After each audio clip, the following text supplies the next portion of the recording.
here we go. Episode 21, SharePoint Dev Weekly. Our director, Jeff Teeper, of course. Jeff is... Who else would be directing this? He's responsible of everything. So it's January 7th, Monday. This is the first real working day after Christmas, right? For you, for some people, yes. For some yes, people, yes, it yes. is. Yes. You were away for, well, away. You are not actually working. You were Correct. just doing hobbies. Yeah. Well, yeah, a little bit of work too. But I mean, yeah. So I was away for 2 weeks, and today I'm traveling to Munich. We have some meetings tomorrow and Wednesday. But yeah, other than that, back to work. Yeah. Super excited, right? Woohoo! Always. What else? Yes, 2 weeks away and Monday after 2 weeks. It's like, yeah. Really? Do I need to? No. No, it's a brilliant job, to be honest. At least personally, I wouldn't want to do anything else than this. Well, not this, but something, whatever we do actually for a living. Anyways, so we talked about the fact that you've been actually pretty active during your break as well. So what have you been doing on the present week? We had our recording last week where we talked about the fact that a few days in my break, I finished the provisioning script for the SharePoint Starter Kit, which is based on Bash and the Office 365 CLI. I've been working on that since last May. Yeah. And basically, the reason why it took so long is that the script depends on CLI, and we didn't have all commands yet, which we need to create everything that we have in the portal. Yeah, exactly. So just before Christmas, we added the last command that we needed, and then the script was done. So now that is done. And then over the last few days, in the CLI, we got quite a few PRs with new commands like listing users in Teams, listing features, some fixes, listing views in lists, removing views. So basically adding more and more commands, because if you think about it, CLI is Office 365 scope. So basically SharePoint, Teams, it's an immense infinite scope, basically. So exactly. Once again, somebody might be, wait, but there's a PowerShell for Teams, there's a PowerShell for SharePoint, but guess there what? is, the correct. PowerShell doesn't work outside of Windows. That's still the challenge. Correct. So, sure. Correct. We are looking into, now that it's Monday after the holiday break, we'll probably gradually get moving again on the core .NET standard versions of the CSAM, and then that's unbreaks the core version of PowerShell, which then means that PowerShell can be executed outside of the Windows. But how many Mac people are actually using PowerShell core? I don't know. So actually, the interesting thing is that even for CLI, we have more users on Windows than on Mac. But I think that's basically because you're in the command line context already, right? So you're in the node, you're still doing or gulp, you're doing npm, you're familiar of that concept. Well, you would be thinking that is the case, but just the other day, like December, the usage of CLI grew 10 times. And it comes down to somebody probably... Was it somebody else than you? No, just kidding. Yes. So actually, the funny thing is that the other day, no. So actually, that is the funny thing. The other day, I was debugging something in Application Insights in CLI, and for no matter what I did, I couldn't see my usage in the logs. Yeah. And then it turned out that Pi-hole that I use to block ads on websites also blocks Application Insights. So it's like my requests would not be coming through. Yeah. So yes, I can wait as long as I want, but there will be no usage from me. Yeah. That's a good point, by the way. You mentioned App Insight, so can you quickly explain how do we track the usage? Just that people are aware of how do we do that. Oh yeah, so in CLI what we do is that every single time you run a command, we will pick up the command that you used and which options you use, not the values. Like if you use a URL, we don't keep track of URL, because for us the URL doesn't make any sense. There is no point for us to track URLs or track things like item names or file names. We are not interested in that. We only are interested in how you use CLI. So which commands do you use, which options do you use, and so forth. Yep. But yeah, going back to your original question, which was, I lost it. What did you ask? The usage? No. What no, was it? Before that. Oh, yeah. So why the usage of CLI went up 10 times? Yeah. And it comes down to like the most used command was file add. Yep. And I talked to someone. I talked to somebody who had to upload quite a few files, and he originally tried to do it with PNP PowerShell, but then found that PNP PowerShell would significant amount of memory, whereas CLI would not. Which, by the way, makes a lot of sense because the PNP PowerShell is a .NET framework based, and it's actually loading the assemblies to the memory before it executes. And it's all objects and also all the files and all that. Yes, exactly. Whereas in CLI, it's just a REST go with this is the file, this is the base 64 string for the file, send it to REST, done. And to be fair, just not that people are freaking out on, oh, no, I'm not using PNP PowerShell then at all. No, that's not what it actually means. So certain scenarios, maybe the memory has an impact, and those scenarios might want to have a look on the CLI. But if you're familiar with PowerShell, you can use the PowerShell. Please Absolutely. Use the PowerShell. So absolutely, it's not a competition. It's what's best from a tool perspective, right? Exactly. Well, yeah. Of course, it's competition. No. I mean, if it was one, we're not nowhere near the usage that we see in PowerShell. I mean, that's like what, billions of requests a month? Yeah, billions and billions. It's less than 1% probably on a CLI side. Yeah. But it's growing. It's just it's going up one command at a time. Yes, NCO-OTP method. There we go. Yes, exactly. Cool. So on my side, what we did last week was, what I did last week, we released a new version of the on-premises NuGets finally. So see some NuGets for 2016. There is a known issue in 2019, which I'm still investigating what's the right solution to fix that. I have no idea how all of this has fallen on my table, but I just keep on managing them. So I don't... there should be somebody else who's actually taking care of this, but that's fine. No can do. So that went live on Friday, and then obviously we're working on the provisioning service still, getting that one out hopefully soon. There's some legal stuff which I need to still tackle. Plenty of other topics as well. Prepping tomorrow's and today's if you're watching this on Tuesday, or if you're watching this after Tuesday, then yesterday's or the previous community call and making sure that those are going fine as well. And we actually have a pretty cool call coming up on Tuesday, the January monthly community call. We have John Sanders, who owns all of the web parts. We have Melissa Torres, who owns the branding, and we have Sean Squires, who owns the provisioning. Well, nice.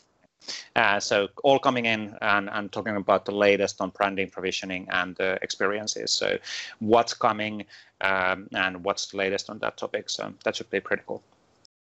Nice. Cool. And then plenty of other stuff as well. But that's how it is. And now let's actually jump on the topics, and so we actually get on them as well. There was actually quite a lot of items.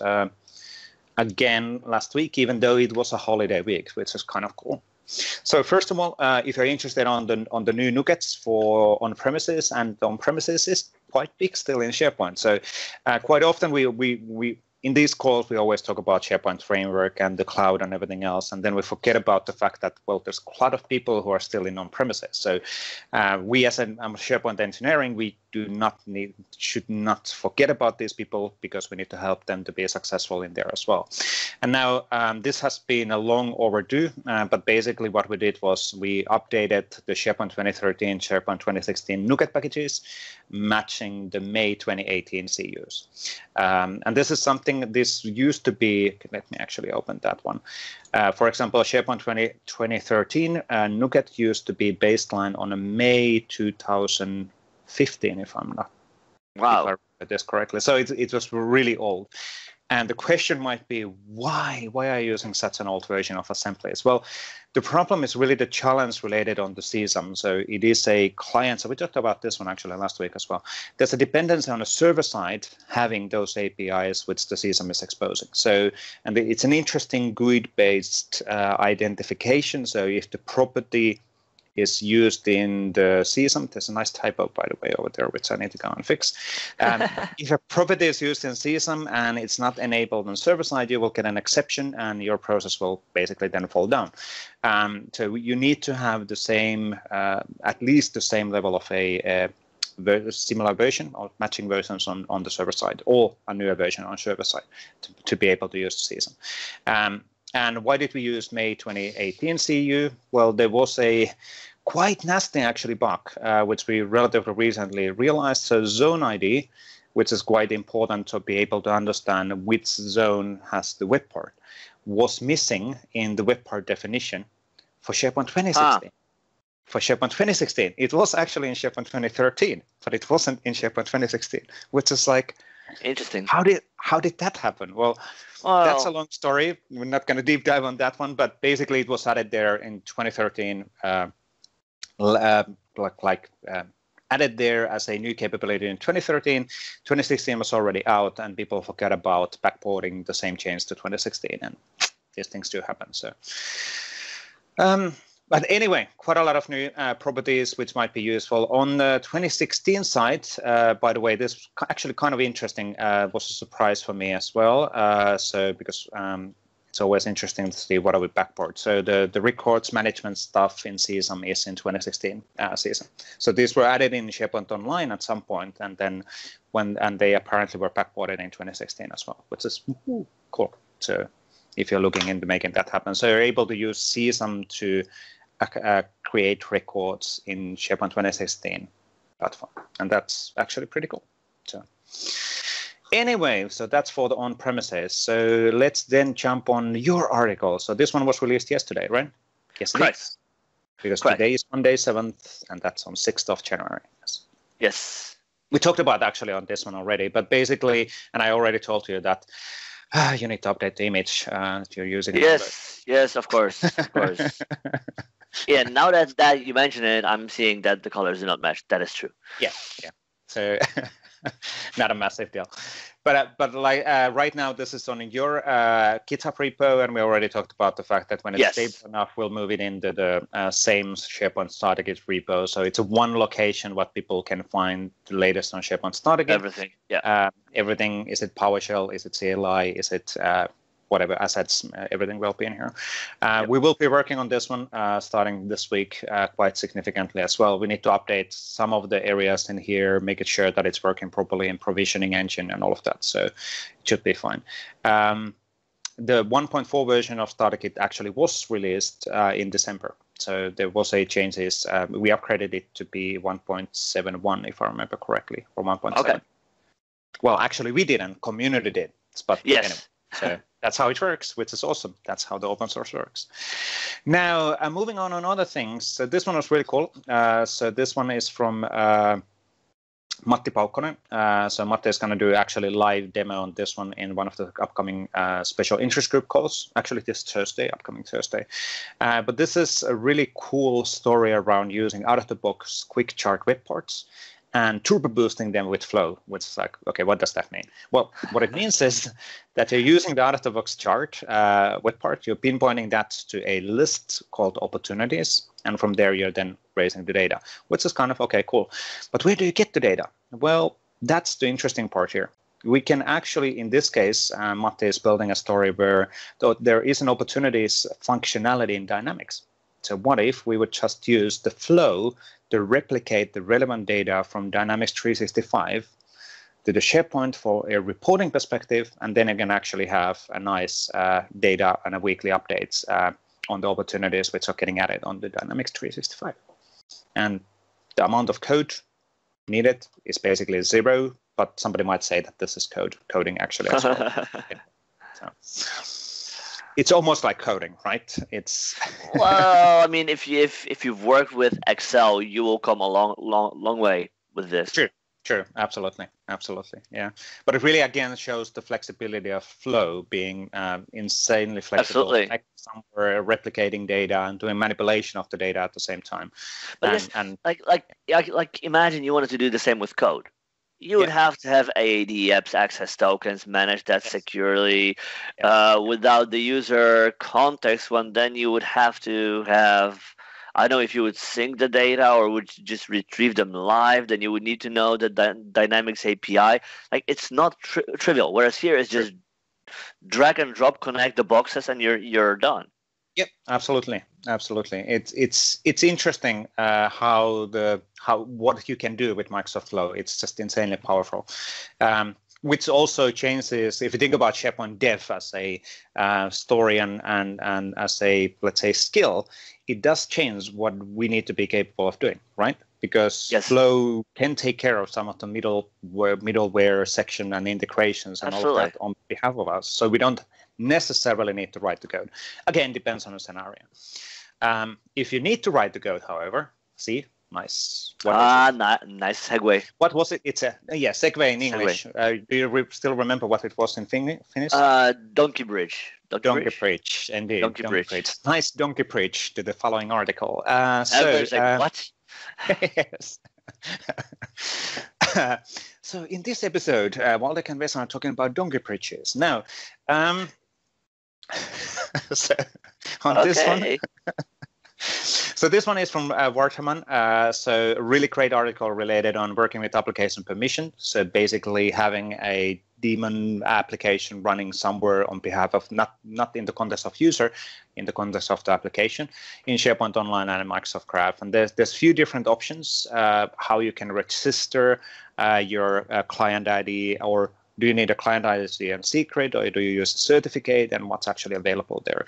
And this is really around the fact that how do you register your application? Do you register that using SharePoint add-in registration, which is the classic way of doing stuff, using, well, how would I put it? Using the ACS, which wasn't an ACS. That's the right way of putting that. Yes. Everybody knows what you mean. Exactly. Not really. So we called the SharePoint add-in registration model as an ACS registration model, right? Like 3 years ago.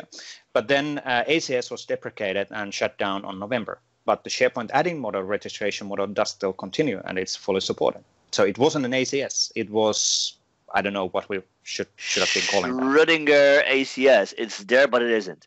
Yeah, exactly. It's well, anyway, and then we have the Azure AD app registration, which is the let's say the more future-driven direction. It's getting more investment. So the SharePoint add-in registration does work, fully supported, but we're not really adjusting that.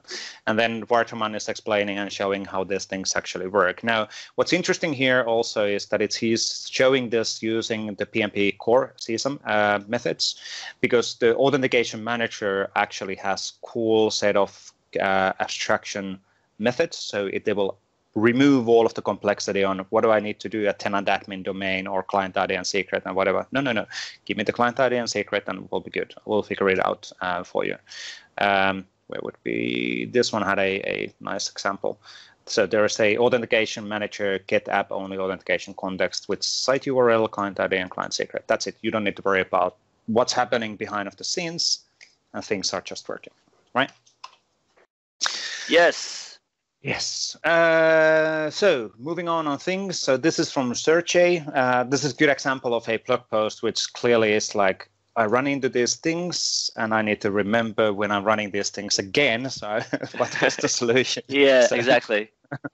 But it's great that people are sharing this, because if somebody else is actually running into this, like he's writing here as well, the mostly for Googlers who experience unexpected issues with SharePoint framework. So, it's good to have the notes available. So, if you're running into invalid SharePoint app package, bad part URL is not valid per rules defined in the Open Package Convention specification, might be the fact that you have spaces in your SharePoint framework project. That's apparently not working properly. I never thought about this one, but it's good. Maybe we should actually fix that in engineering. Yeah.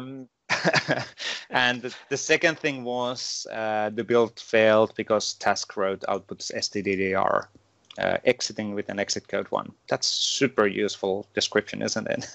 Well, it tells you exactly. No. So actually, so there are two things. Like if you look at the image below that, you will see this error all the way down, but actually the warnings are above. And the reason, so this is a known issue that we discussed with Pete on GitHub a while back already. Yeah. And the reason for that is that this will only fail a ship build. Why? Yeah. Because during dev, and that was the reasoning Pete gave us that the product team used behind it to actually intentionally do it that way. So like during dev, when you do a debug build, you will see a warning. Mm-hmm.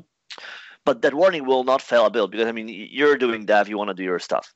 Yep. But then when you ship, like if that build still didn't fail despite the warning, well, then you would ignore the warning and would just ship the thing. And the warning isn't there for nothing. Right, yep. The warning is there with purpose, which is why on ship build it will fail exactly this, right? So that's just like during dev you will be cut some slack, but then during ship it will fail. So eventually, whenever there is a warning, you have to take care of it, either suppress it or fix the reason. Yep, absolutely, and absolutely makes sense. Absolutely makes sense. And Sergey's article explaining what's the issue and how to resolve that and all of that. So modify the code and all of that. Cool. SPFX list view command set and a panel from Yannick. Really good stuff, actually, because quite often, well, like he's writing here on the article, is that, well, you could use a dialog for modifying or editing something, but what if the dialog doesn't, the size of the dialog isn't suitable, or you need to have more information, or you need to have flow? Maybe it makes more sense to have a custom panel. And there's out-of-the-box web parts which are using custom panel as well, unless I'm completely mistaken. I think there is, right? I don't know. I don't know either. Most likely somebody from our design organization will come back saying, no, you should not be saying that. No, we'll see. So, but basically the whole point is that, okay, how do I start a left side panel, and how do I implement a left side panel in a way that I can click a button? Sorry, right side. The other left. The other left, yes. The other left side panel, and put it visible when I'm clicking and open an editor. So basically, let me zoom here. Clicking the open editor, it will then open up the right side panel. But if I'm turning on this side, then it's a left. It's still right. It's always right. It's always right, yes. But it opens up the panel then, and you're able to modify things and save whatever the save button actually does, and then continue from there.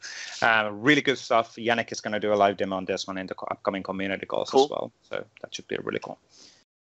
Moving on to things from Dennis. So this is a nice kind of a story and a video related on the Google Analytics. So writing an application customizer, and then you need to have Google Analytics on the site. So using Google Analytics to understand how people are using your portal, as an example. Where do you store the Google Analytics tracking code? So where is the unique identifier stored? And this is basically a story around the fact that we're using the tenant-wide extensions list for the application customizers to store that. And so nice story on how to make that happen and how things would be working from that perspective. Let me actually, that's the element. And there we go. There is the properties. No, that's. Yeah, that's the key, and then we're loading the key and using that key basically when we use the Google Analytics, making sure that we're getting proper analytics entries. Now, this is absolutely 100% suitable solution. One alternative could be also the tenant properties, which would be then set in the tenant level. So again, matter of a preference. For this one, you have a UI. So for tenant properties, you don't have a UI. On the other hand, I mean, if the portal on which you want to use it consists not only of the modern side but also the classic experiences, then you would not be able to use this approach because that will only works on modern. So you would need to keep track of the code twice. And if you would be using the tenant-wide properties, which is a property pack basically in a tenant level, then that's available using REST APIs for both classic and modern. So, which makes sense. Now, again, debatable. So there's multiple design options. It really depends, again, on how the customization is being used. What do we need to track? Are you using Classic at all? Can we disable Classic completely and whatever? So multiple discussion points. Yep. Now, and then the final piece from here from Jonas, extending SharePoint lets users to get a simple link to a document or a folder. If you use the out-of-the-box copy link functionality, let me zoom in, you get these sharing links, which are relatively complex. And it's like, well, what's happening here? Where is it actually pointing? Well, to be fair, some of these are they have access tokens inside of them. You're able to share that to anybody in your company and they will get access and all of that, which is super cool functionality. Now, if you would, however, want to have a simple URL just pointing to a site, library, path, or folder, or a document, how would you actually do that? Well, Jonas is basically then showing here how to build an extension, SPFX list view command set, and to get a button on a list which says copy direct link, and then show a panel, and you're able to copy that. So cool, simple, clean. Yep. This could be potentially pushed directly to all of the document libraries in the tenant using the tenant-wide deployment of extensions capabilities. So neat sample. And obviously solution is available in GitHub as well. So perfect. And already having discussions with Jonas that he would do a live demo on this one as well in some of the community calls. So because it's always nice to see and have that discussion on what did you learn about writing this solution, what was the challenges, why did you do this, and all of that. So it's extremely beneficial for others as well. Excellent. Cool. I think that's it from the samples perspective. And again, if you missed something, if you missed your awesome sample which you wrote, and why don't they actually find it? Please use the SPDevDAC, let us know, and please use the hashtag SPDev Weekly in the Twitter. You can do just blog posts and the normal tweets, and then, for example, reply to your own tweet saying, hey, by the way, guys, here's a good one. I wrote this one. So we would actually know about what you've written, because it's surprisingly actually time-consuming trying to keep up on what everybody is doing across the world. It's basically impossible. So help us to help you, right? Exactly. Help me to help you. What was it? Jerry Maguire, right? I don't know. The movie? I know of it. I haven't seen it. Really? Yes. Okay. I have seen 20 million other things, just not that one. Okay. Interesting. So now the next time we see each other, we will watch a movie. There you go. Yes, there we go. We see each other physically so often, so. Yeah. When was the last time? Well, actually, Copenhagen. Never mind. Yeah, there you go. There we go. MVP Summit is coming. We'll have a Jerry Maguire MVP Summit screening. Yeah, in the house. Excellent. Yes. Cool. So what about, like you said, you're super busy during this week, so you don't actually have that much time to do other stuff, right? So we're not saying that much new stuff coming from you this week. Well, you probably won't. On the other hand, I'm trying to finish up an article that I started working on already before Christmas around integrating application insights in SPFX. Yeah. So that is already a work in progress. I'm 60-70% in. Yep. And then on the other hand, like over the last few weeks, we've seen a great number of people adding more stuff to CLI. So even though you might be not seeing work directly from me, I will try to process PRs and get them in whenever there are any, right? Yep. So we always try to get new version of CLI every weekend, and then once a month a release. So even though, like, it feels like we're finally getting to the point where it does not stand or fall on me. Yep. There are a number of folks who help, who use CLI, who help with the code issues. It's really cool to see. Like, CLI has been around for a bit over a year now, and it's really cool to see how many people contribute and help. It's really cool. But that's always the thing. That's the breaking point of anything in open source, right? When you actually, the other people will start being more active than you as who started the whole thing, right? Yeah, but I mean, it's not about me, and it's not my thing. Exactly. I happen to coordinate it now. But maybe over a month, somebody else will coordinate it because that will make more sense. I don't know. Yep. Yep. right? But I guess the most important part is it's not about me. It's not my thing. It's in PNP repo. There's like my name isn't attached to anything. Yep. And right? that's So yeah. That's what we want to do as well. So making that's well, Waldek knows this really well. One of my big fears is that nothing what we do in PNP should be dependent on me, right? And that's one of the mentalities what we've been discussing inside of the team as well, because you never know what's going to happen. You can't predict the future, so you want to make sure that whatever you've done will just live by itself also in the future. So yeah, and also so that is one, but also another thing is there's scale. Like I mean, there are only so many hours in a day. Correct. Like physically limits, I could do so many commands. If that's the case. If I can scale, if others are willing to spend their time on it, we can build so much more together. Correct. But it cannot be me. Like it wouldn't be fair for them to build it and me say like, look at me, it's mine. No, it isn't. Exactly. No, it's community. It's actually the other way around, right? It's like they do their work.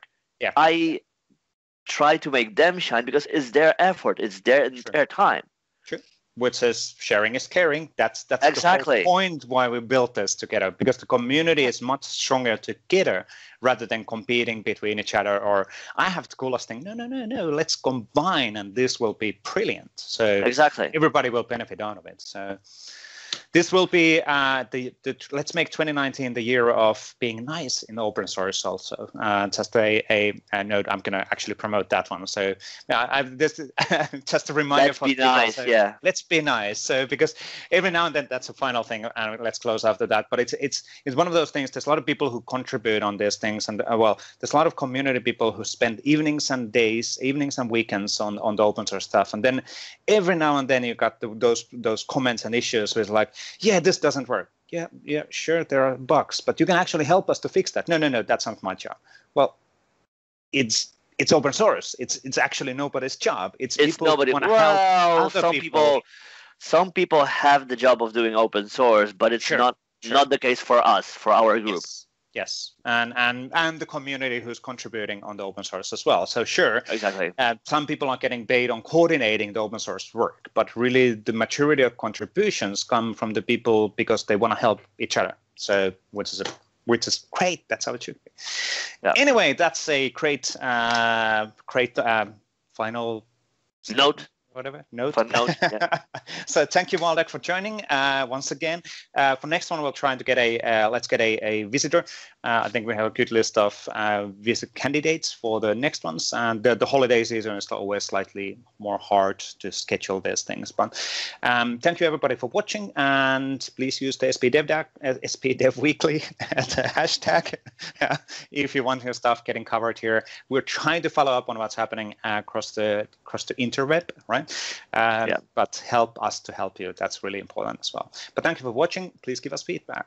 Bye-bye. Bye.